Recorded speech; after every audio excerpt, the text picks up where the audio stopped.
Howdy, all of you delicious people. I'm here today to review Dexter New Blood, episode 5. So, this episode was so good.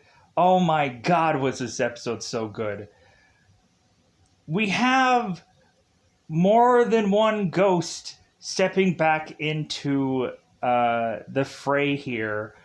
And I'm like, oh my god, it's this character. This character from Dexter is now in this world. And I was just so happy because you kind of wanted a closure moment with this character. And some people might have just been like, well, I wish it would have been this person. I wish it would have been that person. I wish it would have been blah, blah, blah. I get it. Like, some people could even want a very, let's just say,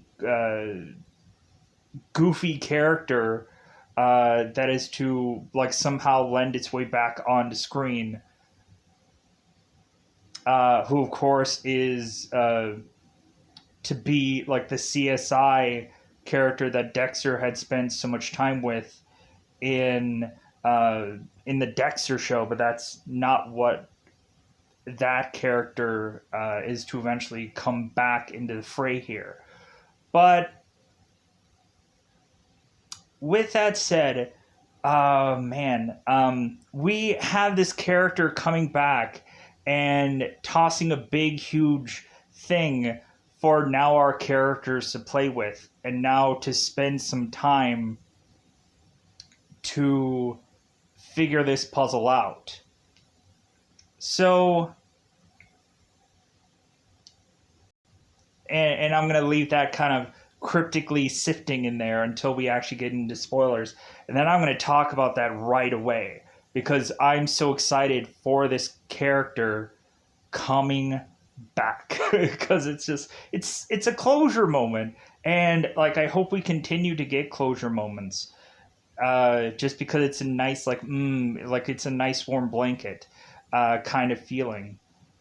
So we also go on into this episode, and while Angela is kind of away doing this, of course, law enforcement conference, and going to this hotel with Molly in this episode, trying to eventually see if she can kind of figure out some missing person cases. That is to still be, like, one thing that she wants to continue to do, because it seems like there is a ton of missing women that have all gone missing in this town. And so now we're probably putting the pieces together of why all these women have gone missing. Really, if we haven't putting them together anytime sooner. Kurt, I guess, is to go on and find another runaway, and let's just say. And so I guess this guy is to have his own weird, goofy theme song of thing, when we are to find out when this guy is to catch another woman and go on to play his goofy little game that he is to have. But I guess Chloe is to bring something different to the table. The girl with the green hair, Chloe, is to bring something different to the table than I guess some other women have in the past. Which I'm like, wow, Chloe. Like, Chloe, all right, but hey, like, this feels wrong, Chloe. No. And also, Kurt feels that same way about that whole moment. Let's just say, like, we're gonna go into much more spoilers about that. We're gonna cover that. I just thought that was weird too, where it's just like, man, like, we normally don't, like, I remember in the later, like, Dexter shows, there was so much, like, clothes being off kind of moments, where, like, when we get them here, it's just to kind of like be like these kind of jarring or awkward kind of things where it's like, whoa, oh, wait, whoa. Like it's kind of those unexpected kind of moments where all of a sudden we have certain characters playing different cards than we're expecting them to play. So let's just say in a convenient way. So Harrison in this episode is to be treated so much like a hero, but when he goes home, he's basically treated like a villain. And because Dexter is to have to confront Harrison and feels like he needs to save him before it's too late. So this guy hasn't been in his life for a number of years, but Dexter wants to go and save him now. I think really, like, there is no way for this kid to get saved. Like, this guy has gone through, like, the worst of the worst already, and I don't think there's any going back. So I think Dexter is looking at Harrison as he would look at any other, like, Trinity killer, any other, like, protege or apprentice or ally that he has had in his past. Hence, excuse me. Hence, when we kind of talk this out with Dexter in his imaginary friend Deb, we kind of have like the same lines that he has kind of always said for really just going in and finding a like-minded like person, or a person that he can eventually just say like, well, maybe we're the same. And so that kind of like I'll get into more of it later. So with that said, very interesting episode. We really continue to see that Dexter has continued to really just be one chess piece ahead of everyone. And that's the thing that I like about this show the most, is we continue to have Dexter, who is always still one chess piece ahead. But it seems that now we are to possibly have the other side of the board start to move their pieces and start to take certain pieces away from Dexter. And we'll see how this all breaks down. So let's go out of our way to go into this thing called the Double Five Time territory. Let's just go into spoiler time. Spoiler time. It's about the time we get to spoil this episode. So the very first thing that I want to talk about, because immediately it's the first thing on my mind, Angel Batista coming back. Oh my god, that was amazing. And like, he always has the same hat that he always has in every single episode. Like, yeah, it might be a different color, but it's the same, like, Batista. They didn't like drastically change this character or whatever. No, like, he looks the same of the way in which that he looked on the show. And so he comes in and he does this law enforcement conference, this seminar. And I'm like, man, I just want to, can we get like a little bit of like closure moment with Batista where like he's to mention about his daughter, or like maybe him and his wife got back together, or maybe they didn't get back together.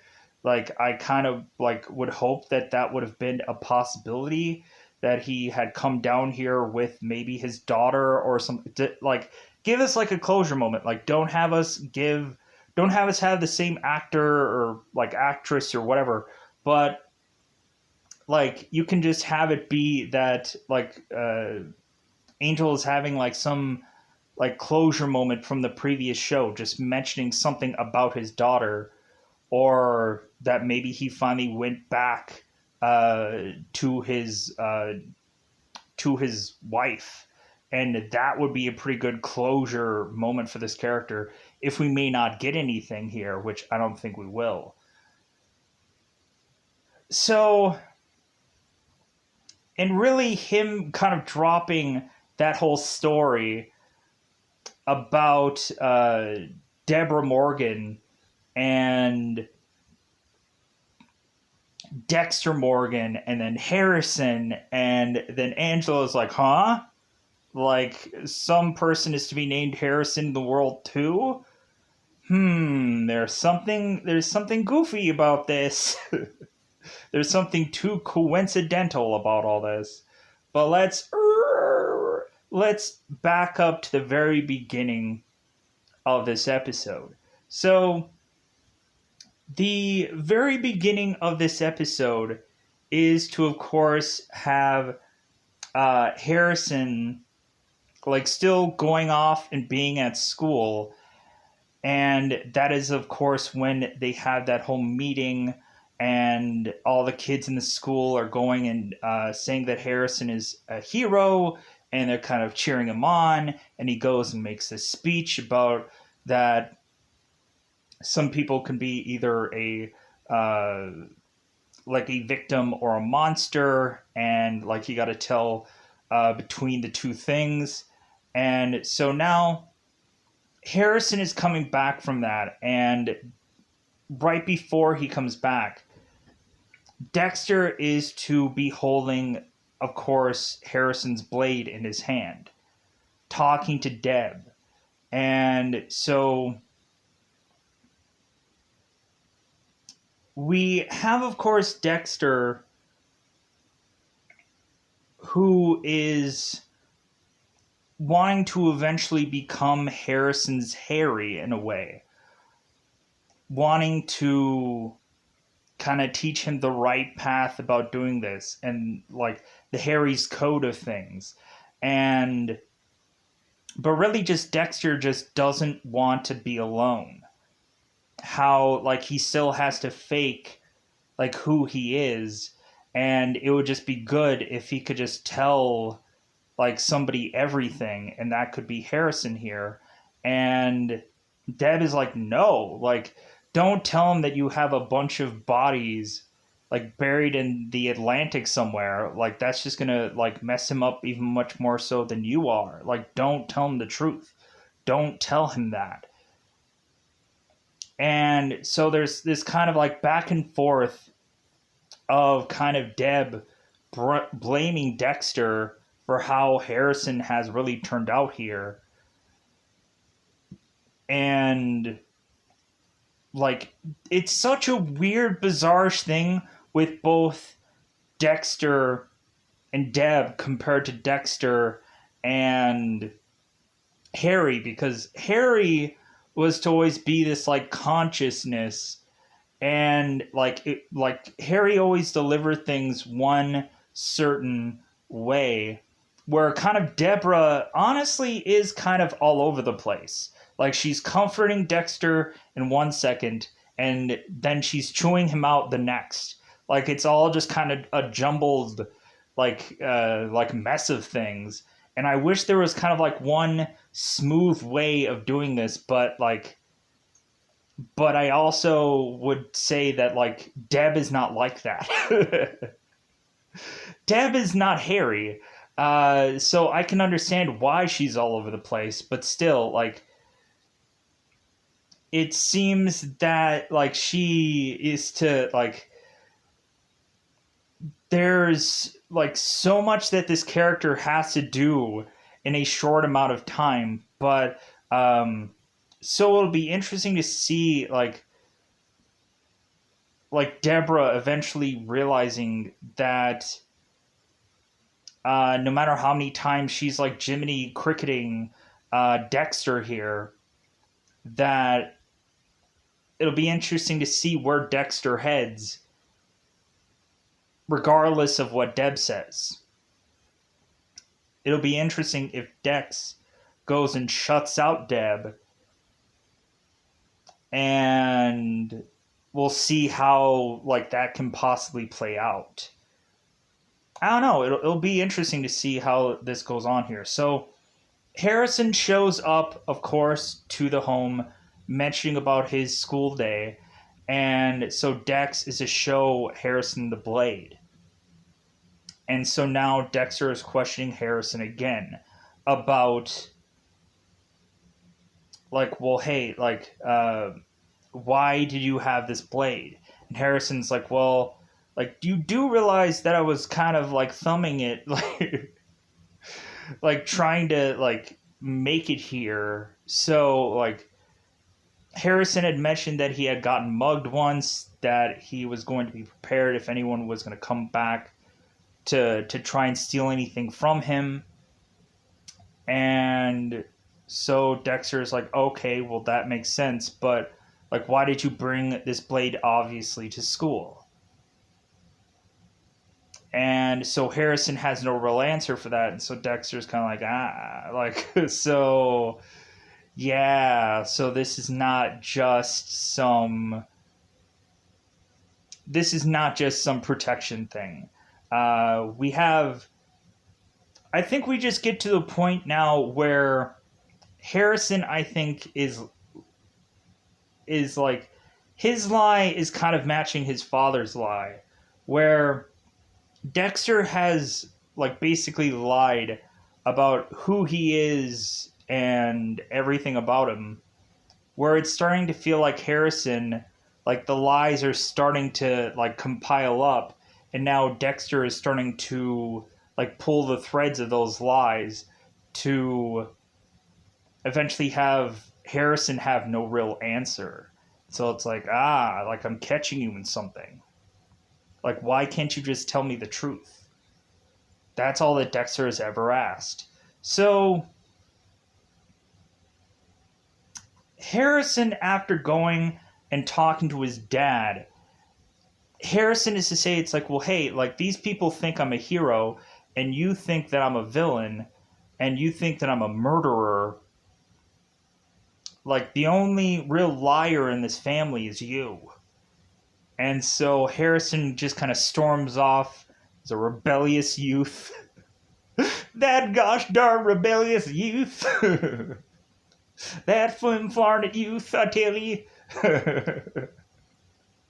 So Harrison immediately goes off out of the house to stumble upon one of his supposed friends, which, you say friend, but like that's really loosely, because like I don't think that a guy like Zach, the football guy, the guy in the leather jacket, is to really have Harrison's best interest at heart.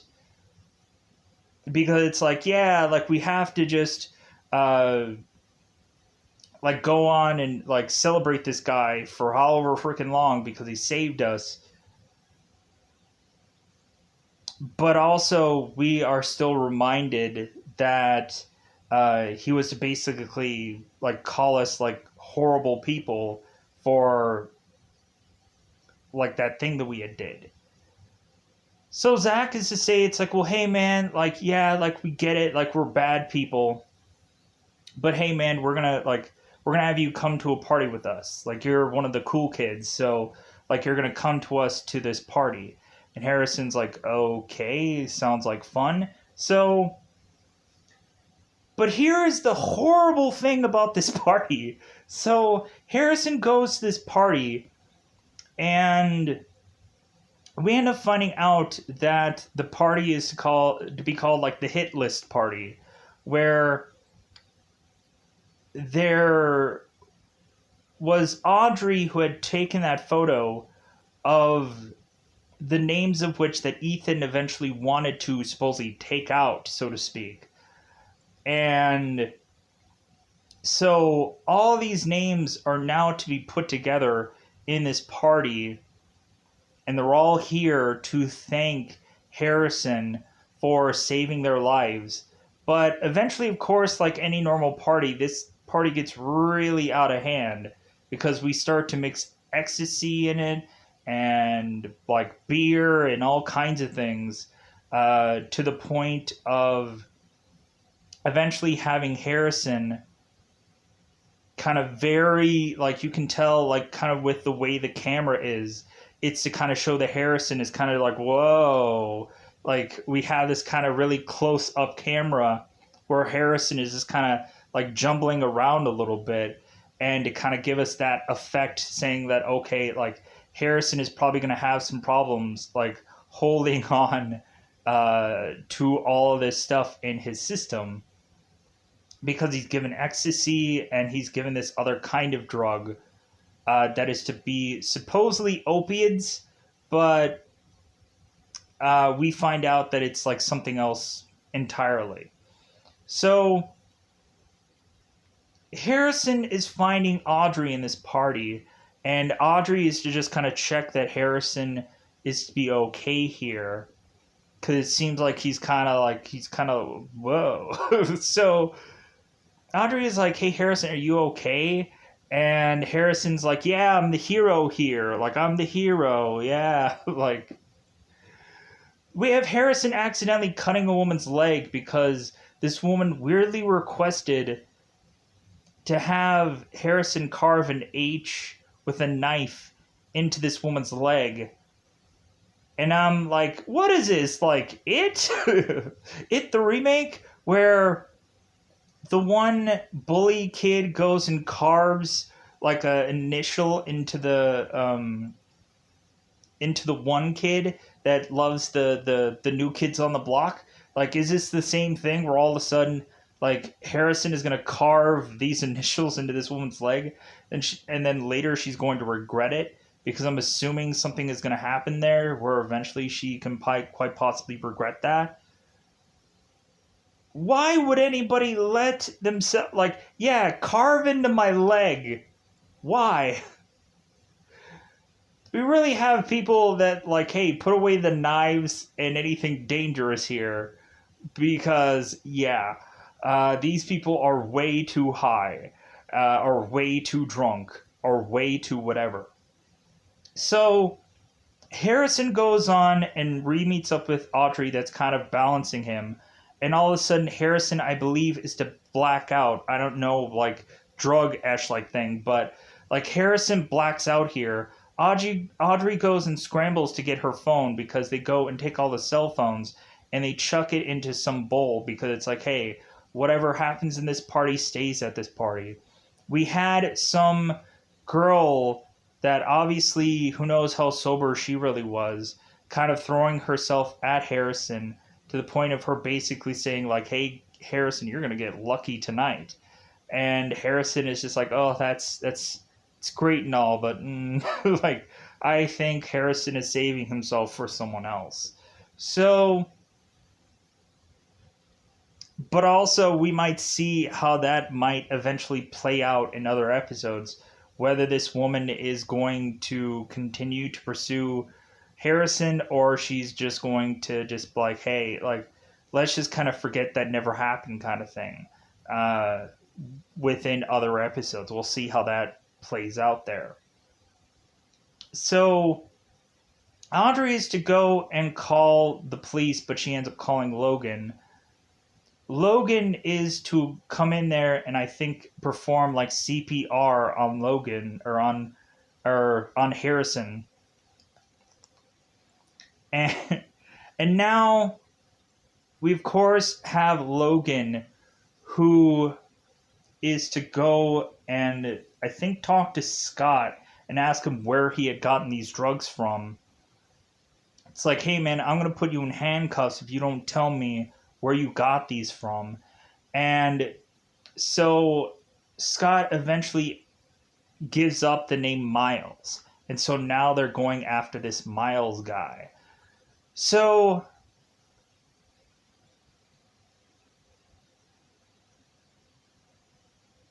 now Harrison is to be taken to the hospital.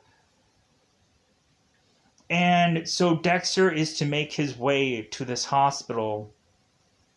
And so Logan is kind of doing like some backseat parenting to Dexter, telling him like, well, hey, like, it's lucky that Audrey did what she did, or like Harrison, like, if it would have been any time sooner, he probably would have died. And so Logan is telling Dexter, it's like, well, yeah, it's time to show some harsh love and this and that. And Dexter's just like, really, Logan? Like, just because you're an assistant, like, wrestling coach doesn't make you a parent. Like, shut up. Like, I'll go and I'll discipline my child the way I wanted to, kind of thing. So Logan's just like, okay, all right. Like, maybe I overstep my bounds. And Logan leaves. So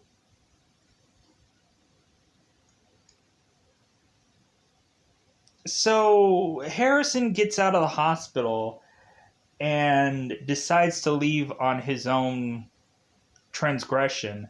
And Dexter is telling Harrison, it's like, well, hey, like, you're going to go to this therapist, because Dexter had went on to go to this bar, and the girl behind the counter was saying, like, well, hey, like, maybe Harrison may need a therapist for whatever reason. Like, maybe that whole Ethan situation maybe still have gotten him rattled or anything like that. Like, I don't know. Like, I don't know his life. So, like, hey, here's a number just in case, like, you need a therapist. And so Dexter's like, oh, okay, well, like, Dexter immediately turns around and is to use this information to just say, Harrison, you're going to this therapist. And Harrison is like, sure, Dad. Whatever you want, Dad. And Dexter's like, yeah, whatever I want. I used to kill people for a living. Well, not exactly for a living, but he used to kill people and make them unliving. So, anyways. So now let's cover some Kurt stuff. Let's get some Kurt stuff out of the way, because I feel like I'm kind of missing the boat on talking about some Kurt stuff, because eventually there is some Kurt stuff that kind of deals with Harrison. So we'll get into that. So, but then we'll also get into the Angela stuff. There's a lot of characters that have a lot of stories in this episode.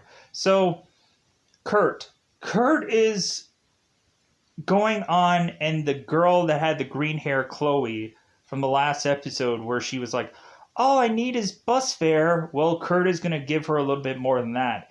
He's going to give her a place to live in, but for how long, we'll see in this episode. So Kurt is going on and having this girl in this place, but then she realizes that she can't leave this place. And so all of a sudden, Chloe is to go and see that that Kurt is kind of moving throughout this house. And so she ends up seeing a camera come on. And Chloe's to naturally assume that what Kurt wants is for her to strip for him, to just start taking off her clothes. And Kurt's like, hey, that's not what I want here. That's not what I'm trying to do here. And Chloe's just like, well, like, yeah, it is. Like, what else do you want, really? Chloe is to, of course, have this little kind of weapon here. Like, I don't know what it is. It could be like a piece of a mirror or something like that. Some kind of weird, goofy, like, thing that's, like, quite sharp. And Chloe's kind of hiding it under her pillow, kind of hiding it in, like, her coat and whatever. And so Kurt is getting more frustrated the more that Chloe is to start taking off her clothes. And eventually he ends up cutting the connection, because he just doesn't want to see Chloe and her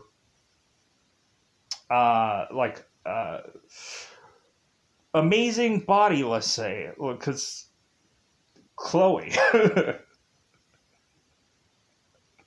The awkwardness. So...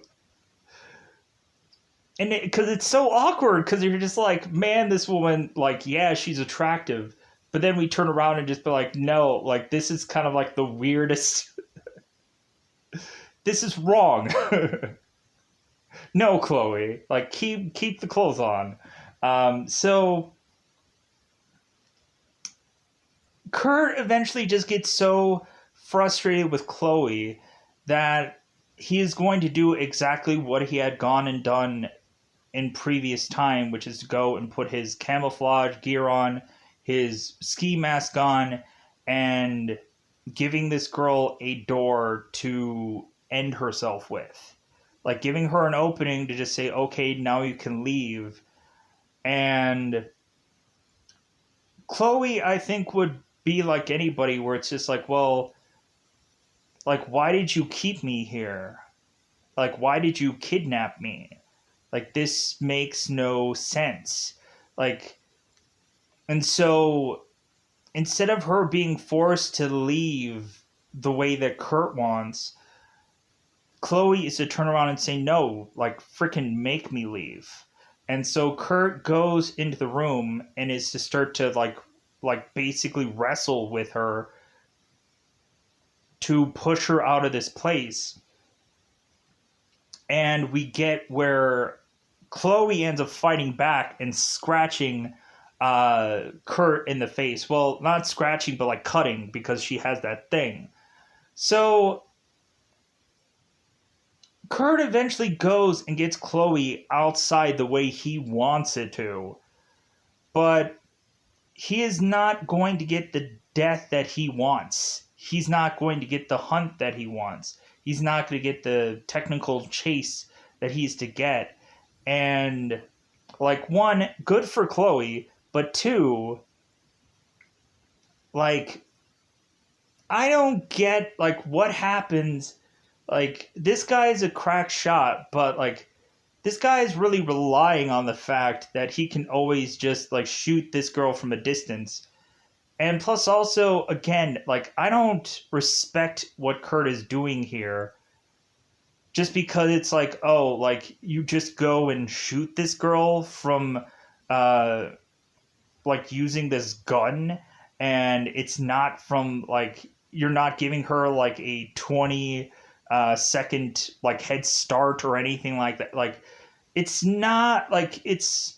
Like, I have no respect for Kurt if I didn't already have no respect for Kurt anyways, for killing women.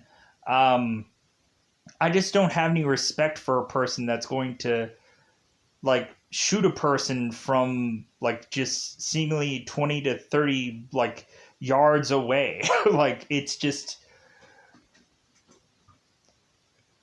not, it's just not something that, like, if you're going to have a killer in this show, like, have him be, like, something more, like, intriguing than just a person just, like, doing the same old kind of tricks.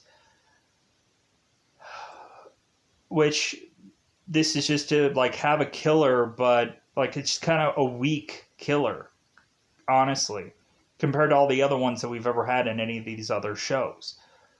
So Chloe just kind of stands her ground and she's like, no, I'm not going to run for you. I'm not going to do what you want. And so Kurt ends up shooting her and then shooting her in the heart after he shoots her in the head. And he's just like, God, like, why didn't you do what I wanted? Like, why didn't you do what I wanted you to do? Because that's what Chloe was defiant about. And that's what I liked about really Chloe here. That she was like, no, I'm not going to give you what you want. Like, if anything, I'll give you the exact opposite. And so I could really just say that I wish Chloe would have escaped here. I wish Chloe would have gotten away. This would have been a really interesting story to eventually see how this all plays out now, because there are so many holes in this whole thing anyways. Really just relying on the fact that we're going to have a person that not really think this through. But anyways, so we also had that moment where Kurt, when he was to go on and have Chloe go into this apartment and, like, telling her, hey, just pay it forward. Like, I have plenty of money and I have this room, this place to spare. So you just go on and just pay it forward. Pay it forward by having me kill you. That's basically the setup here. And so Curtis go on to this bar and play that song Runaway, which I guess the person behind the counter is to know, like, this guy has some weird goofy tradition of playing this song and she's going to have to dance with him, and it's always like the same old song and dance, and Kurt is to say, oh hey, hi Dexter, while you're going and getting this idea about having Harrison see this therapist. But Kurt is not in Dexter's business this episode, seemingly.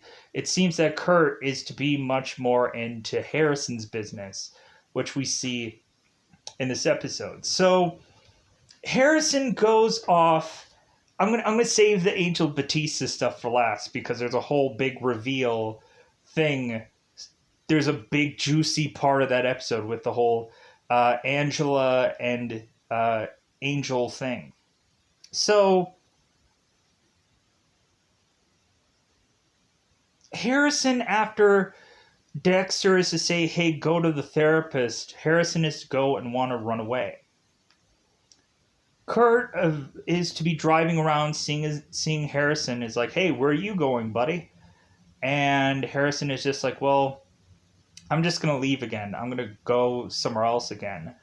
And so Kurt is just like, well, come into my diner, have a meal. Like, if anything, like, you probably don't have much money. And so, like, what's one good meal before you leave? So Harrison and Kurt are going to this diner, and so Kurt is eventually telling Harrison via his experience that it's like, hey, listen to me. Like, listen to what I'm going to tell you here. And that even though there's someone that you, like, hate what they had done to you or hate something about them, like, how about instead just do something really nice for them? And so, like, we have Kurt going and talking to Harrison and talking him out of leaving. And so we also have Kurt kind of picking up the tab for this meal. And Harrison is like, well, hey, like, thanks for, like, picking up that meal. And Kurt's just like, hey, man, pay it forward. To where it's just like, okay, like, we really have, like, what is it going to be? Like, they're promoting the movie, like, paying it forward? Like, the Joe Osmond whatever movie? The Kevin Spacey, Helen Hunt movie? Paid forward? I don't know how I freaking remember this. Like, but yeah, I remember the one movie, Paid Forward, with the guy who was, like, the Passion of the Christ Jesus guy was in that movie for a short period of time. But yeah, so we have Harrison going back home, and I'm forgetting about all the Miles and Jasper stuff. We have to get to that too. Good God, there's so much story here. So Harrison goes home and says, hey, like, the therapist is to tell me to sleep, so I'm going to go ahead and sleep. So Dexter is to go and quickly find who this drug dealer is, Miles. And so Dexter is to go off and find this veterinarian and tell her that there's some problems with his goat, so he can go and get certain medications and also basically grab her supplies. That way he can do another kill room, because he's going to go and try to grab Miles here when he is to find him in some, I think, diner somewhere, and is to say, like, hey man, like, do you got some drugs? Miles is to go off and, of course, is to go into his trunk, and Dexter is going to needle him in the neck, when all of a sudden Logan is to pull up. And so Dexter decides to do a different strategy. He's to chuck the needle and is to start beating up Miles and saying, like, hey, like, never do that to my kid. Never do that again. Blah, blah, blah. So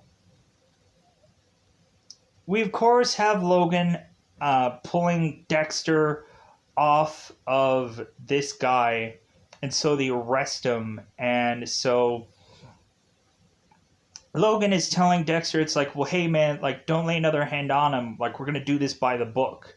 And so Dexter's like, oh, okay, all right, okay, like because like he had this like plan B all along, because there's so many times where he is to, of course, be always like one step ahead, to have this like, if something is to happen, then he can go and adjust or change or whatever. So Logan is talking to Miles and interrogating him and putting like the fear of God into this guy, telling this guy that's like, well, hey, like I was like, Logan was to say that he really wanted to not pull Dexter off of this kid, to just let Dexter go off and just beat him to an inch of his life. And that really, if this guy doesn't give up who his his kind of dealer is, who he's working with, that like he's gonna basically throw a book at this guy and so on and so forth. And Dexter is listening in on all of this, and he's like, man, like even I like am starting to get very intimidated by Logan. And so Miles is of course to give Logan a name of a guy named Jasper. I think it's Jasper. Maybe I'm wrong. I'm probably way off. Yeah, Jasper. I've had a lot of shows where I've had either Caspers or Jaspers in these episodes, so I had to double check whether it's Jasper in this episode, because I've seen Elves and I've seen Invasion, and they have either a Casper or Jasper here. So, and we have Jasper's address written on some paperwork somewhere. So now Dexter is to say, it's like, well, Miles is a lost cause, but maybe I can go after this Jasper guy and make a kill room out of him. Going on and having Dexter go and like hug Essler, talking about Essler mentioning how like Dexter and Harrison are just kind of like family. And Dexter's like, oh yeah, like that's so great that you feel that way, as they hug. And because she's to mention like both Jim and Angela don't even have like a Facebook status even saying that they're in a relationship, but still like they feel like family. And so Dexter uses this to see the address, and so he heads over to where Jasper is. And because Logan has to go on and get like a warrant and all kinds of things, so there's going to be some time there. So Dexter goes on and immediately is to find Jasper, creates a kill room, and is of course to go on and want to stab into Jasper. But then we find out that Logan is making his way to try to like run in on this guy and arrest him. And so Dexter now has to completely not stab this guy in the heart this time around.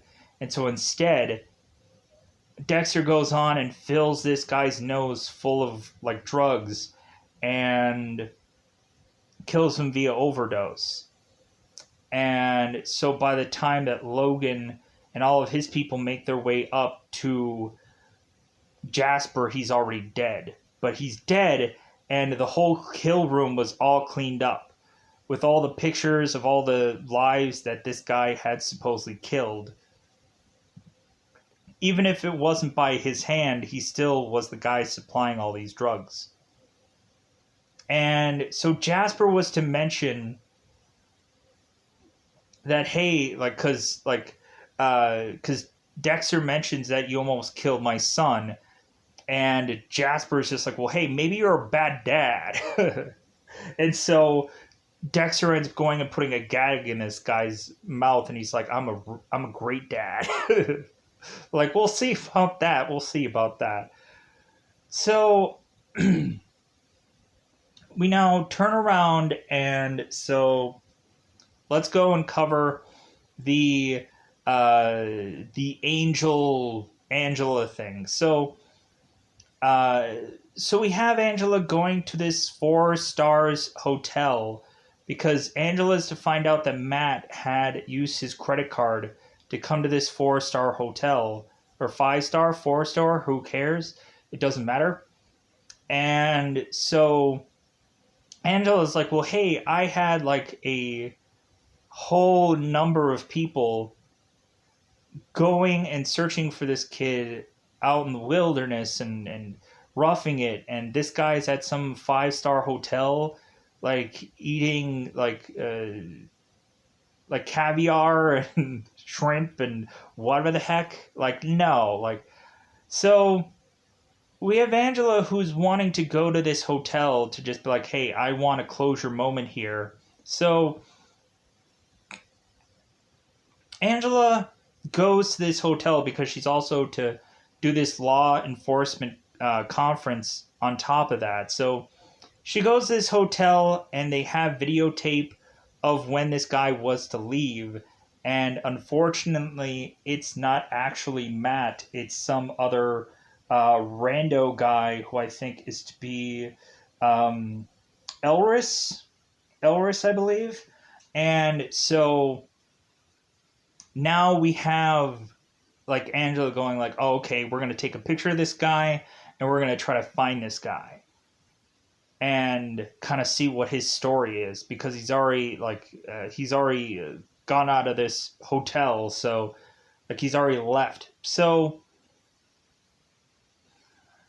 now Angela and Molly are going off to this law enforcement conference done by none other than Angel Batista. And so Angel Batista is going on and talking about, of course, the Bay Harbor Butcher case. And I'm like, of course he is, because like this is like Dexter, and he's basically talking about Dexter here. Like, we're not having him really talk about the Trinity case, but we're having him talking about the Bay Harbor Butcher case.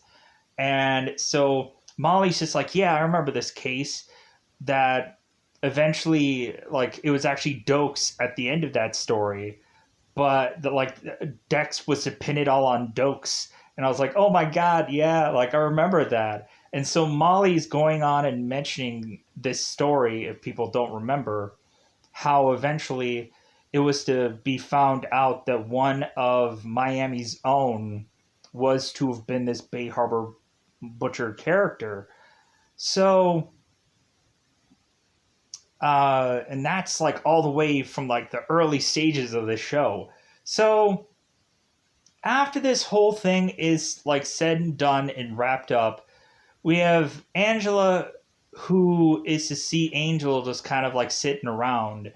And so Angela goes and approaches Angel and is to talk about her missing persons case, to see if maybe Angel has some ideas, or maybe like he's gonna have some kind of like advice. And really all that he really gives her is just to be like, well, hey, like really all he says here is that like you should kind of follow your gut or follow your hunch or something. Like he doesn't really give her much of anything, but like, hey, like what could they have really written here besides Angel just deciding like, hey, like maybe I should go and I should help you out in this case because like I have some free time or whatever, I'm already here kind of thing. So, and there's not much to go with the missing cases thing. So so Angel is to go on and talk about a case that, of course, he had to deal with, and that, of course, was that Angela is starting to remind him of Deborah Morgan, and that, like, that's when it kind of comes up with that Angela's like, well, hey, is there any chance that Deborah can help us with this case? And Angel's like, no, sadly enough, she's dead. And also, so is her brother, Dexter Morgan. He had a son, like, can't think of what his name was. And then takes a while, comes back, and he's like, oh, Harrison. And then he leaves. It's like, oh my God, Angel, you gave up a big chunk there. You gave her just a thing that's now gonna, like, I have to figure this out more. So now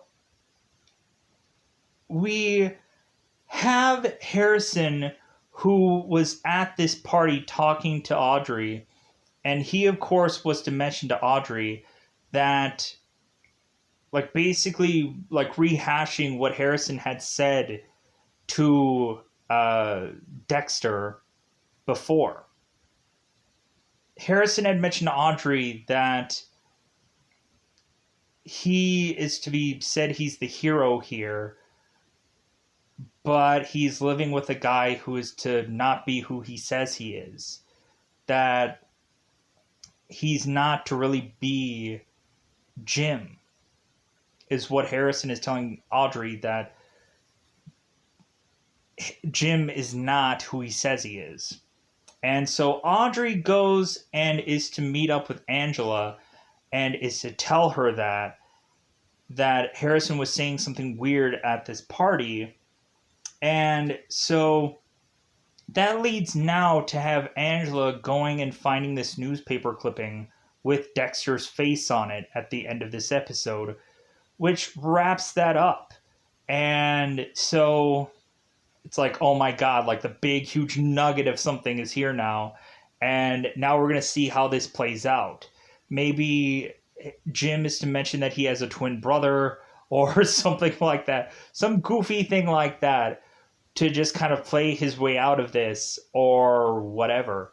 Or maybe he's finally going to have to reveal that, yes, he was Dexter and he had to, maybe he'll say that he had to go into witness protection because of what happened with his sister Deborah's case.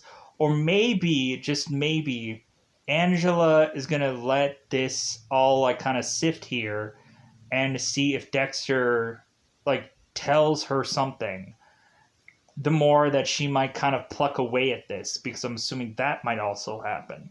So with that said, I think I'm going to get out of here because I know how long this episode was. I'm going to get out of here. Bye, everybody. Bye, everybody. Hopefully I covered everything, but there was also some things that I kind of wanted to slowly but surely present in here. But man, was this show so good. But yeah, we're still gonna, I'm kind of, I didn't see in IMDb how many episodes that there are in this one. And no matter how much that we get, it's just great to just see where this heads, especially if we're going to get more and more people coming back from Dexter's past, because it was so oh my God, Angel, oh my God, remembering this character and just having him be such a good character to Dexter for however long, to have him kind of turn around in this episode by supposed accident and give us that little burrowing away thing that's going to burrow into Angela's head and just be now huh? To where maybe Dexter is going to have to just evacuate this town again and move on to maybe a different country.